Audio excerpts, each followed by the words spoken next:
این چالشی نیست جز ورق پاسور. آیا کسی اینجا هست که سوالهای منو جواب بده؟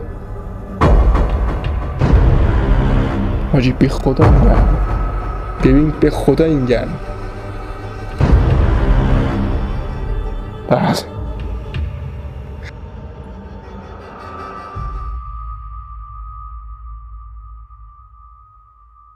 سلام برای بکس یوتیوب، چه خبر؟ خیلی خوش اومدیم به این ویدیو.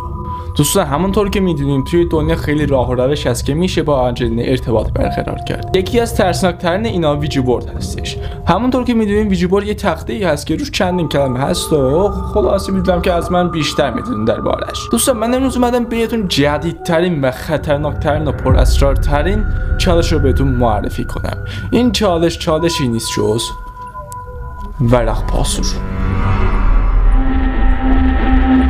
و بچه اینم بگم این چالش رو فقط 3 نفری میشه انجام داد یا 2 نفری. حالا ما اینجا 2 نفریم با سعید و میخوایم اینو انجام بدیم و حتما اگه شما میخواید این رو انجام بدین تا اونجایی که من خوندم و شنیدم خیلی خطرناکه این چالش، پس ما انجام میدیم شما انجام ندید.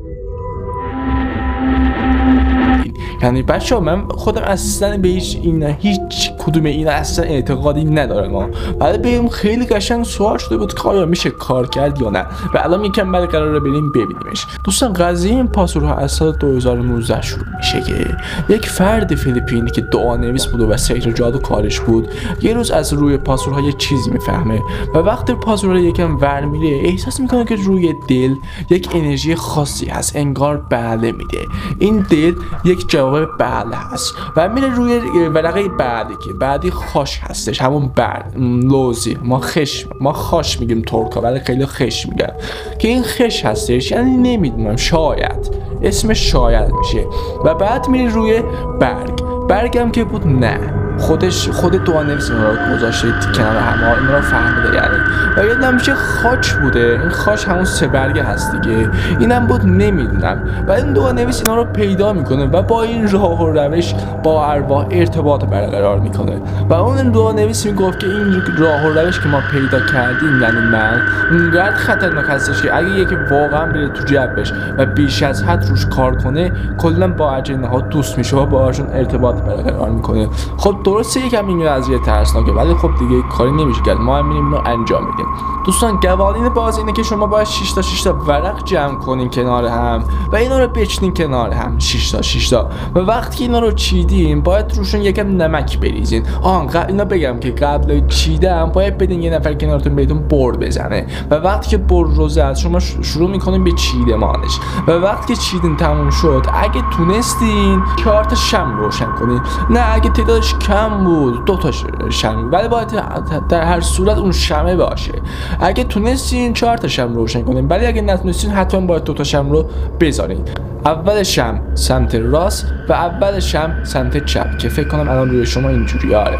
و وقتی که ما رو چیدین باید خیلی با دقت بچینین. اگه 4 تا بود که خب باید ضرب دری بچینین، ولی نه اگه 2 تا بود که روبرو هم باید باشه این شما. و وقتی که اینا رو چیدین روی نمک‌ها روی ورق‌ها بازم نمک می‌ریزین و وقتی که نمک رو ریختین شروع می‌کنین به دستتون رو روی ورق‌ها برگردوندن و سوال اولتون رو میپرسین و سوال رو باید با این شروع کنین. آیا کسی اینجا هست که جواب‌های منو بده؟ و بعد دستتون رو روی ورق‌ها اینجوری برمیگردین. فرض کنید الان این ورقه و دستتون رو باید اینجوری برگردین و هر موقع احساس گرما کردین یا احساس انرژی بیشتر کردین روی هر کدوم ورق‌ها یکیشو اینجوری میکشین و وقتی کشید الان مثلا ما این گفت نه این نه، الان ما فهمیدیم که توی این اتاق هیچی نیست با اون حرف بزنه اینجوری. دوستان و اینم میگن که دل یعنی بله، برگ یعنی نه، خش یعنی نمیدونم، 3 برگ یعنی شاید و یعنی با اینا باید شما شروع کنید. بچه همونجور که قبلا بهتون توضیح دادم و گفتم الان ما اومدیم این چالش رو انجام بدیم و بچه‌ها اینم بگم این چالش رو فقط 3 نفری میشه انجام داد یا 2 نفری. حالا ما اینجا 2 نفریم با سعید و میخوایم اینو انجام بدیم و حتما اگه شما میخواید این رو انجام بدین تا اونجایی که من خوندم و شنیدم خیلی خطرناکه این چالش، پس ما انجام میدیم شما انجام ندید. خب بچه همونجور که گفتیم این چالش فقط با ورق انجام میشه، یعنی پاسور. خب حالا مدلش چجوریه؟ شما این 4 تا رو میبینید الان، یکیش لوزی، یکیش خاش و یکیش برگ و یکیش هم دله. آره این دل یعنی بله، این یعنی نه، این یعنی نمیدونم، اینم چی بود؟ شاید. و ما اینا رو الان همشون رو 6 تا 6 تا میذاریم کنار هم، 3 تا باید 6 تا 6 تا بذاریم و این چالش رو انجام بدیم که الان ما میریم اینو بذاریم و تست کنیم. خب بچه الان ما میخوایم این چالش رو انجام بدیم و میخوایم سایدکیک بعدی، آره دیگه ویدیو بعدی انشالله زنده باشیم. الان میدیم سعی به ما برد بزنه و یادتون باشه حتما باید برد بزنین کارت رو، حتی باید یکی کنارتون باشه که اونو برد بزنه. خب داداش بیا از زیر هر چقدر خواستی بکش بذار روش، تو یه بردی بزن ببین پشمت میریزه الان. خب زدی؟ زدم. خب الان سعی به ما برد زد و میخوایم اینو بچینیم. باید اینجوری اینو بچینیم، همینجوری. خب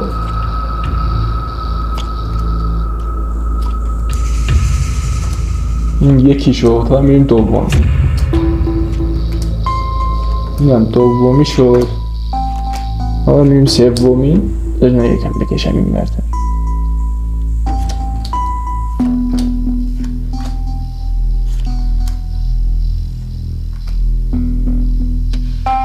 و حالا ما الان که میبینیم باید چیدمان تو اینجوری باشه، یعنی اگر به غیر از این باشه کلا کار نمیکنه. باید 3 تا کنار هم بچینیم. و الان ما میخوایم یه سوالی بپرسیم از این، و سوال اولمون اینه که آیا اینجا کسی هست که به جوابهای من پاسخ بده یا نه.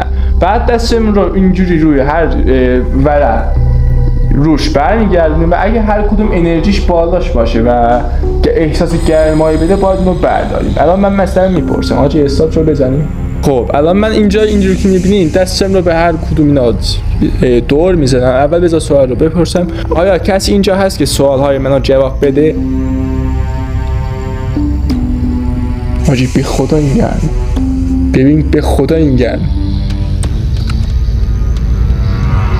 بله آجی پشمام جواب شد بله. خب هر ورقم که برداشتیم میذارین کنار. چی بپرسیم؟ آیا روحی اینجا هست که به ما پاسخ بده؟ اینم یکم گرماش زیاد. فکر کنم نه شد. نه دیگه این نه. جواب نه رو گرفتیم. حالا بریم سراغ سوال بعدی. آیا تو زیر این خونه یک جنازه ای هست؟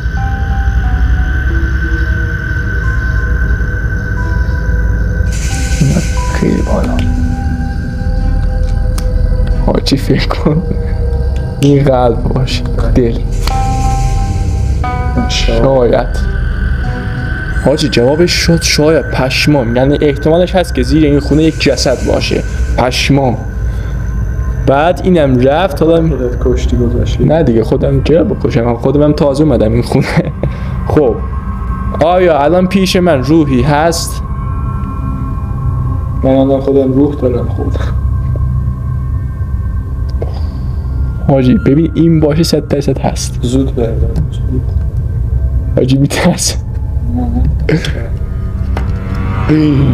قلب شد. پشمام. الان یعنی یک روحی پیش من است. شیت. یعنی روحی الان پیش ما هست. بذاری من شما آیت الکرسی تونه بکنید میشه. به جای اینا راست بگه آیت الکرسی رو برد کنید. پشمام حاجی ببین داره دارک میشه ها. خب چیزی دیگه بپرسیم. حالا یه چیزی خیلی خطرناکتر بپرسیم. الان همه این سوالهایی که پرسیدیم راستن یا نه؟ جوابشو میخوام. اینم انرژیش خیلی بالاست. اینو برمیدارم. نه نیست. نه نبود. برگ نبود. نمیدونم. آجی رسمنه رو با من حرف میزنه ها. واقعا رسمنه رو با من حرف میزنه. الان ببین میگه نمیدونم بودین یا آره نمیدونم. نمیدونم. پشما. توی این خونه بیش از یک روح هست یا نه؟ یعنی یک روحه یا بیشتر از یک روحه؟ خب این سوال نشد چطور؟ خب عددش رو پرسیدی. نه میگم بیشتر از یک هست یا نه؟ بیشتر از یه دونه روح هست یا نه؟ توی این خونه بیشتر از یک روح هست یا نه؟ ببین الان دقیقه کنم. اوی حاجی اینا خیلی گرمه. این خیلی گرمه. بردار قلب حاجی پشمام. بیشتر از یه روح این خونه. حاجی یعنی بیشتر از یک روح تو خونه من هست. حاجی ببین واقعا داره به من با حرف میزنه رسما. دفعه بعدی امیدوارم این یوتیوبر عزیزتون رو ببینید. خیلی ترسناک شد حاجی. آیا میخوای من اینجا احضارت کنم یا نه؟ حاجی این خیلی گرمه.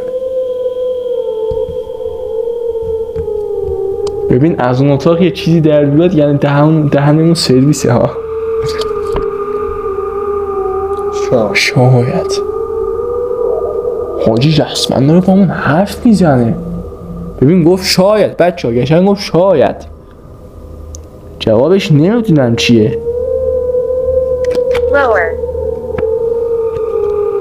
اوه حاجی اینم از یه ور داره میگه.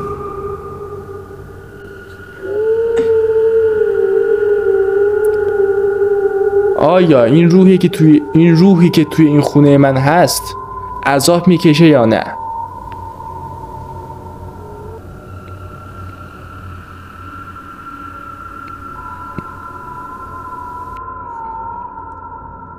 ببین اینو دیگه باز کنی.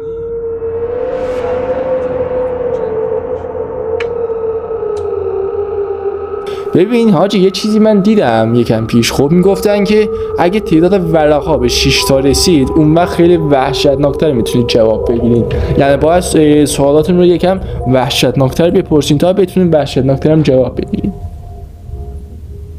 آیا کسی توی این خونه الان هست به غیر از ما؟ اوه حاجی انرژی اینم خیلی بالاست. ببین به این دوتا هنوز نگاه. حاجی چند بار بله میگیریم ها. پشمام چند بار بله میگیریم. ببین یعنی واقعا قشنگ پشمام ریخته.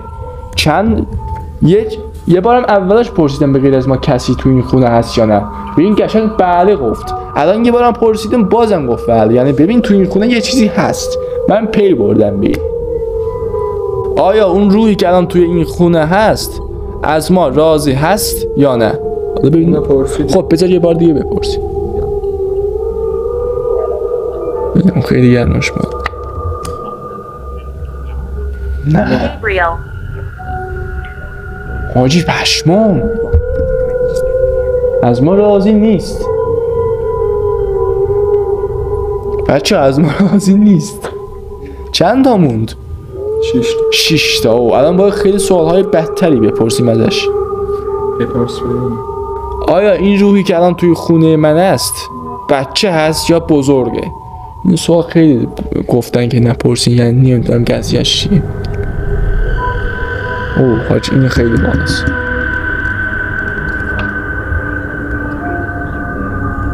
شاید واقعا سوالی که تو پرسیدی گفتی بچه است یا بزرگ؟ آره این دیگه درست جواب نداد. اینو گفتن نپرس. از سایزاش بپرس بچه است یا نه. این دیگه رفت که میگن هر کارتی. اوه حاج فهمیدم. آیا زمان مرگ من نزدیکه یا نه؟ حاجی ببین چی پرسیدم.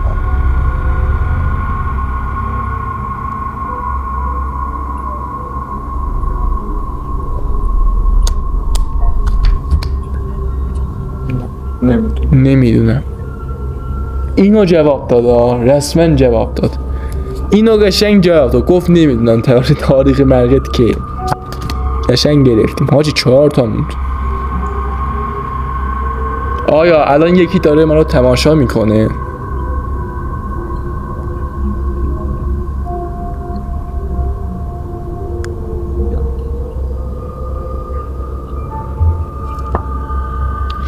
شاید. حاجی اینم جواب داد. پشمام ببینین رسما قشنگ داره جواب میده. آیا زیر خونه من قبلا قبری بوده؟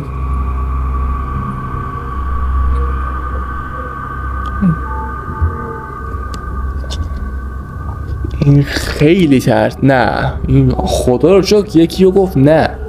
خب قبری نبوده. آیا تو خونه من کسی به قتلی رسیده قبل از من؟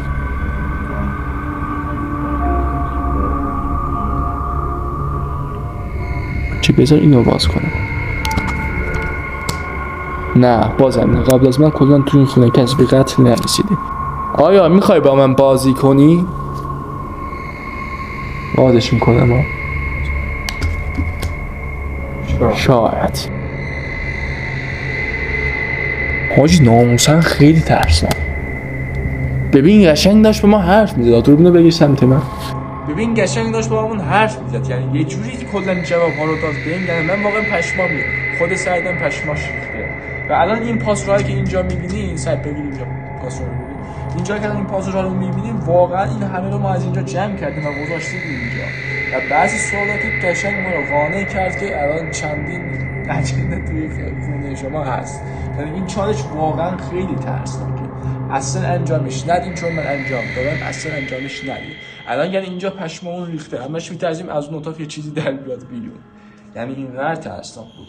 خب بچه‌ها اینم از این ویدیو. مرسی که این ویدیو رو تماشا کردین تا آخرش. اگه ویدیو از این ویدیو خوشتون اومد حتما لایک کنید و کانال رو سابسکرایب کنید. و ویدیون آخر نزن çok sizden memnun olmuş baktınız. Eğer beğenirseniz like, subscribe edin ve videoda like edin. Ve ta videoyu beğenin. Sağ olun. Xuda hafiz.